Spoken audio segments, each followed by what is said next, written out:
This week was an exciting week for me.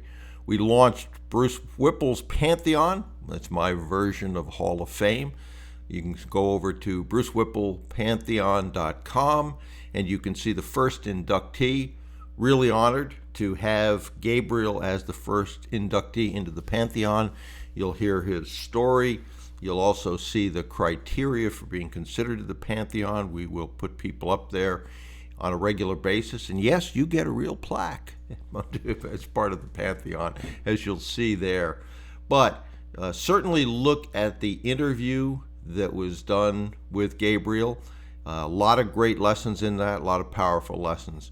A lot of people now look at where he from August of 2019 to today, 24 locations, and say, oh, well, it's easy for him. It continues to be a challenge, particularly running 24 locations.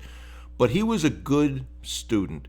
He ended up taking the course. He ended up putting in action. We did group coaching. We did one-on-one coaching back then.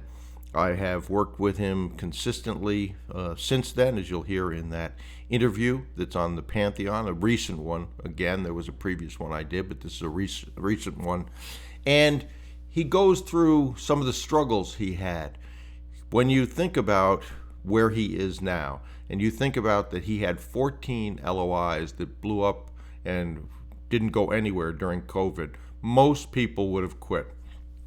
To his credit, he did not quit.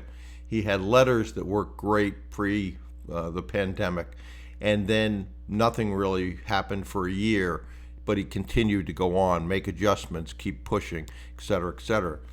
He was able to leave his corporate job in July of 2022, a goal that he had set, and we made sure that he had enough income to be able to make that as smooth a transition as possible, and he ended up with a better income than when he was in a corporate job, so we did that well as well. But he's a guy who, as he said, the keys, persistence and focus. I would add action to that.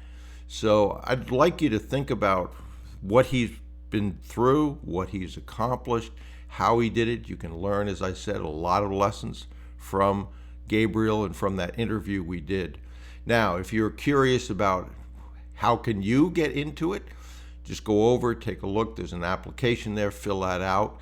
And I would encourage you, if this is something that you want to do, set a goal, set an affirmation about becoming part of the Pantheon there. We will add people on a regular basis to that, and you'll see as you go through the interviews, as they come onto the Pantheon, just what people have done, how they've done it.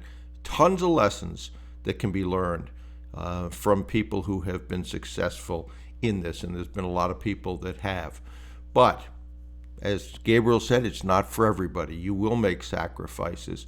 But if you follow the path that's been laid out, if you follow the steps as they're laid out, and you take action, you take advantage of things like group coaching or the VIP mastermind, where you can get essentially real-time feedback on what to change, your odds of being successful improve markedly. So I'd encourage you to do that. Again, go over to brucewhipplepantheon.com, take a look at that.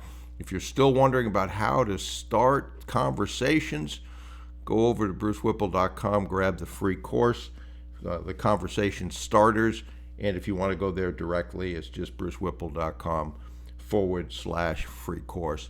But I'm really happy to have Gabriel as the first inductee into the Pantheon. I look forward to adding a lot more. And when people ask me why I do this, things like Gabriel's success are a big part of that motivation for me.